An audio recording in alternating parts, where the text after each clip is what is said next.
Hello, hello, hello. This is Gresh from the I Am CEO podcast, and I have a very special guest on the show today. I have Dale Furtwängler of teachingconfidence.com. Dale, it's awesome to have you on the show. It's wonderful to be here. I appreciate the opportunity. No problem. Super excited to have you on. And what I want to do was read a little bit more about Dale so you can hear about all the awesome things that he's doing. And Dale is the author of a trilogy of books on confidence. Lead a life of confidence, stand out from the crowd without having people point and laugh, one with the universe. Dale has been introduced as the happiest man I know. The impetus for his books on confidence came from the fact that within 18 months, over a half dozen people told him, "I want your life." Since then, many more have echoed that exact same sentiment. So Dale, are you ready to speak to the IMCO community? I am. Awesome, let's do it. So to kick everything off, I wanted to hear a little bit more about what I call your CEO story and why everybody says, "I want your life." Well, it was interesting because it astounded me when I first heard it. It's the life that I wanted. I created it the way I wanted it to be, but I really never considered it to be enviable until that started happening. And even then I was skeptical, so I would challenge them on that statement. And they'd say, well, I want to be able to do what I want to do when I want to do it like you do. Or I want to be able to take advantage of opportunities and not worry about the consequences the way that you do. Or I want to take off more time to travel and not worry about the money. So what they were telling me is they wanted to be free of fear, anxiety, and frustration. Mm.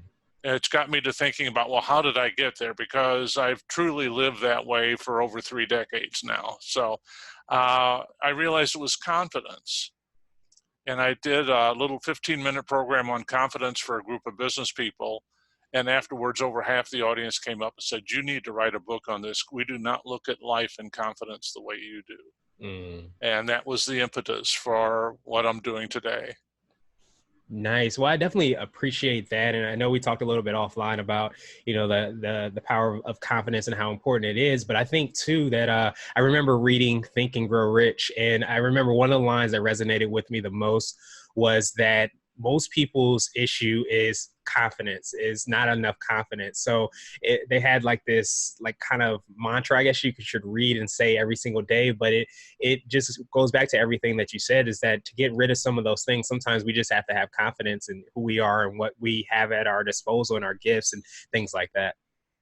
Yes, and there are so many misconceptions about confidence, and that's what the books and my programs deal with is how to retrain our brains away from thinking that doesn't really help us, doesn't support us in what we're trying to achieve, and actually robs us of a lot of the joy of living. Yeah, absolutely. Well, I definitely appreciate that because I think sometimes we forget that it is something that can be trained. It's not something that we're born with or is innately within us. It's something that kind of happens over time, and that we have the power to kind of retrain our confidence and put it back there so that we can reach the heights that we know that we're able to do. Right. Nice. Yeah, Go ahead. yeah. A lot of people think that confidence is a trait that some people possess and others don't. And the reality is that it's spectral and situational. So there's a spectrum that runs from rarely confident to consistently confident. And where a person fits on that spectrum at any point in time depends upon the situation they're facing. Mm-hmm. There are some situations in which you don't even have to think about what you need to do. You just do it and you know it's going to work. And there are others where you're scratching your head saying, what am I going to do with this? Yeah. You just feel clueless.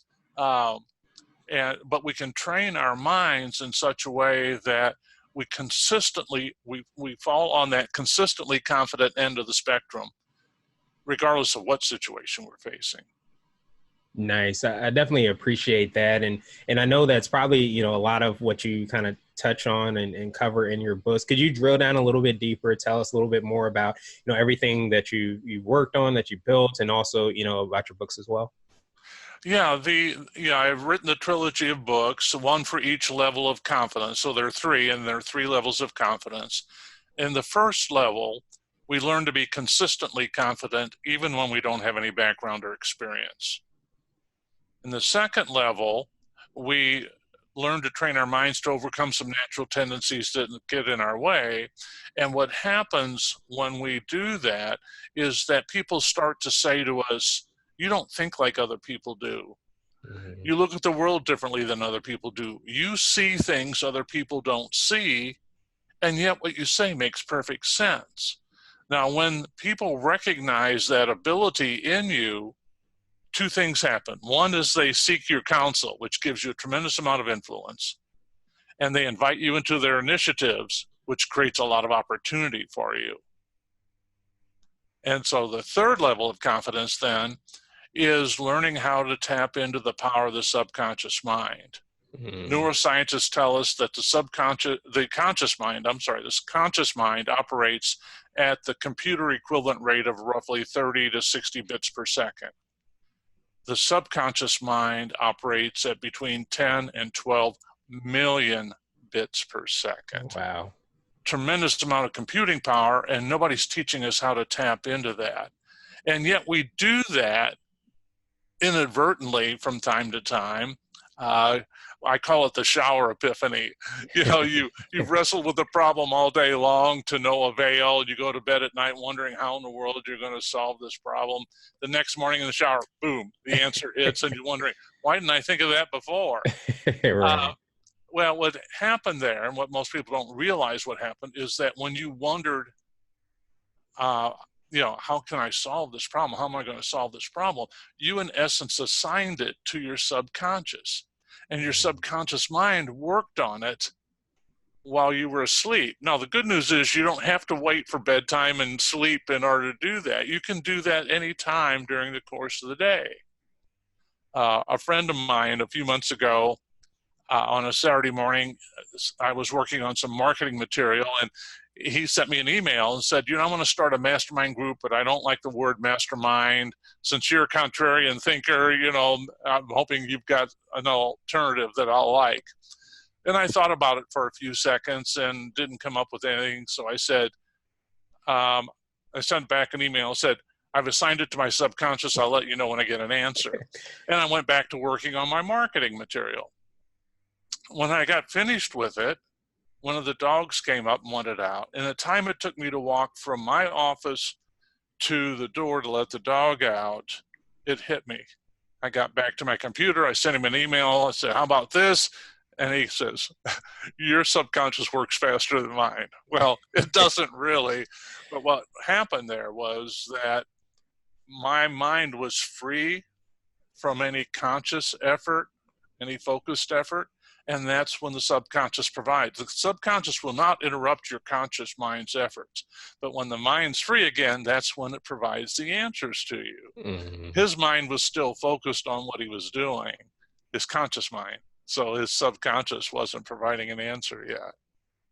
Nice. I definitely appreciate that. It's really powerful because I think sometimes when you have problems or issues, we're so obsessed with like finding the solution to it. But what you're saying, it kind of ties right into like what exactly happened with your friend, where you're able to just release it. When you release it, you're still working on it, just not consciously. Your subconscious mind is working on it, Yeah. and you get that solution later on. But sometimes if we obsess with it, and we're controlling of it, trying to find that answer and push and push and push, we sometimes may never find it, or we sometimes get so frustrated that it just comes so much later. But it's kind of great to kind of hear that, and it's a great kind of reminder to us. Now, let me ask you this. Do you consider that to be like your secret sauce, your ability to kind of tap into your subconscious mind, the thing that kind of sets you apart and makes you unique?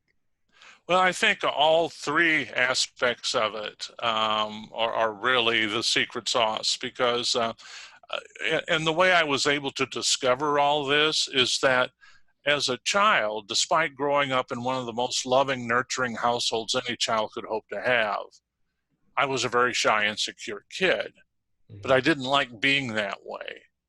And so, I liked people. I just didn't know how to engage them. I didn't know how to interact with them. I didn't have any social graces, if you will. And I didn't like being like that. And so I did a lot of self-help reading. And over the years, and it probably took me a couple of decades to get to the point where I now start conversations in elevators, kind of thing. But, the key is that I am now able to look back at the lessons I learned along the way and put them into books and training programs to teach people how to train their minds away from the things that most of us struggle with in terms of confidence. Nice. Well, I definitely appreciate that. It's always great when you are able to kind of find that, I guess, that golden nugget or whatever it might be, and be able to impart that on other people and to put that in the book form. So I definitely, appreciate you being able to do that and teach us that we're able to kind of work those muscles as well. Well, So, and to your point, there are a number, I mean, I've got quite a few friends that have achieved the level of joyful living that I have. mhm. But the one thing that they all tell me is that they know they've gotten there, but they don't know how to teach other people how to get there. They don't, because my path, I think, was more deliberate. Right. I can point back to things that I learned. They don't have that same. So if there's a secret sauce, that's probably it. Yeah. I mean, I always say, I think there's even a quote out there that says, true mastery is the ability to, of course, be able to implement it and execute it yourself, but to be able to teach others to do that as well, too. So I feel like that's just maybe is a different level of mastery that you have as well. So I think that's definitely a great example of secret sauce. And I wanted to switch gears a little bit, and I Uh-huh. wanted to ask you for what I call a CEO hack. And this might be an app, a book, or a habit that you have, but something that makes you more effective and efficient. Okay. As a CEO, Hmm. okay, yeah, I think the real key to success for any CEO in any size business in any industry is creating and sustaining alignment. Hmm. We enjoy, and I don't care what endeavor in life we're talking about, whether it's business or not, where we enjoy our greatest success is in those situations in which we're working with people who share the same values that we have. So when, as a CEO, I'm looking at prospective customers, I'm evaluating them on the basis of their alignment of their values with mine. Because I know if those values are aligned, they're more readily going to do the things that I suggest to them, and they're going to enjoy greater success. They'll have become long-term clients, and they don't care what price I'm charging. Okay, so we've got that alignment that produces all those benefits, but we can extend that with our employees when we're hiring. Are the people we're hiring, are their values aligned with our values? Because where people are most committed to doing the best possible is when it's something bigger than themselves, a purpose, a mission, if you will, that is aligned with their values, that makes them feel good about producing that. And then you can extend it further to the vendors that you use. Do they share those values? And if you are constantly monitoring that and building upon that as you develop new relationships, then you end up creating, as a byproduct, culture of those values. And that's where things really skyrocket. So in my mind, the most important thing for a CEO is creating and then sustaining that culture over a long period of time. That makes perfect sense. And yeah, it's great to hear how that kind of starts with alignment. I think, we have to do that within ourselves, and then it starts to manifest itself, like you say, to our, teammates, to our vendors, to our clients, and so on and so forth. And like you mentioned, it goes into that culture that, is on an entirely different level, that builds upon from that alignment. So I appreciate you for sharing that CEO nugget with us, and now our CEO hack with us. And now I wanted to ask you for a CEO nugget. And this is a word of wisdom or piece of advice. And I know you've already gave us a few, but what would you say if you can hop into a time machine? What would you tell your younger business self? One of the things I would tell my younger self is to manage energy and not time. Hmm. There's so much emphasis put on time management, and it's a fixed resource. But if we align our efforts with our energy, then we accomplish a great deal more in a shorter period of time. So to give you an example, my personal biorhythm is that when I awaken in the morning, all the creative juices are flowing. I mean, that's my most creative time. So that's when I do my most, all the creative work that I'm going to do is first thing in the morning. Then somewhere around 10 o'clock or so, that energy wanes. And then I shift over and I do the more mundane tasks, the bookkeeping and, correspondence, or, posting things that I've already created on social media or whatever, but the more mechanical tasks. Then my mind wakes up just like that. My body about 3 or 4 hours later. So around 3 in the afternoon, 2 to 3 in the afternoon, I hit a wall, and that's when I do my exercise because my body won't tolerate it before that. But by structuring my work and my efforts, my activities along the lines of my energy, I accomplish a lot more quickly and a lot more effectively. And I've actually got more playtime then because I'm accomplishing things a lot more quickly. Nice. I definitely appreciate that. It kind of seems like, there's just like waves that are coming out, and rather than fighting those waves to try to put it in this box or put it in that structure, you're kind of saying, okay, this is how, my body, how my mind works and how things are going. So let me align my schedule or my activities in alignment with that.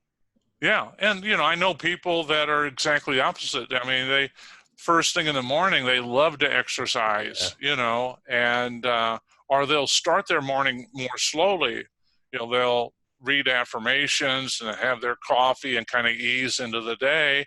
And their most creative time is 7, 8, 10 o'clock at night. We have to know there's no one right answer. It's the only answer. The right answer is the one that fits your biorhythms, your energy levels. And once you become aware of them and you structure things along those lines, life gets to be a lot easier. Yeah, absolutely. Don't fight it. Just continue to progress with who you are and be in alignment, as you said, as your hack as well. So now I wanted to ask you my absolute favorite question, which is the definition of what it means to be a CEO. And we're hoping to have different quote unquote CEOs on this show. So Dale, what does being a CEO mean to you? Being a CEO means that you're finding a way to serve a need in the marketplace. And you're doing it with the values that you have, and you're looking for others who share those values. One of the things that I found intriguing, and I don't often read biographies, but I read Steve Jobs' biography, and it wasn't him that said it, but somebody in the senior level of Apple said, we don't create products for our customers. We create them for ourselves, knowing that we're going to have customers. There are going to be other people out there that like the same things we do, and they'll become customers. And to me, that's the key. You're fulfilling a need or desire, or you're creating one, as Apple does, something that people really want and appreciate, but understanding that not everybody is that. And focusing your attention on attracting the ones who really do value it and avoiding those that don't. Nice. Well, I definitely appreciate that perspective, and that definition is creating something because for yourself, scratching your own itch, so to speak, and understanding that there is somebody and the right somebodies will be aligned with exactly what it is that you've created. So I appreciate that perspective and that definition. And Dale, I appreciate your time even more. What I wanted to do is pass you the mic, so to speak, just to see if there's anything additional you can let our readers and listeners know. And then, of course, how best they can get a hold of you and get a copy of all the books that you have. Yeah, well, the books are all available on Amazon in both paperback and Kindle versions. They can contact me at dale@furtwrangler.com, or my phone number is 314-707-3771. And my website is teachingconfidence.com. And I write a weekly blog entitled For Our Kids, and they can sign up for that on the website there, and it'll be delivered directly to their mailbox. And I guess the one thought I want to leave with them is that with confidence, everything is possible. Nice. That's a great reminder for all of us. And we will make sure to have those notes, those links in the show notes, I should say. And Dale, again, appreciate your time. Appreciate all the awesome things that you're doing to remind us that anything is possible with confidence as well. And I hope you have a great rest of the day. Thanks. You too.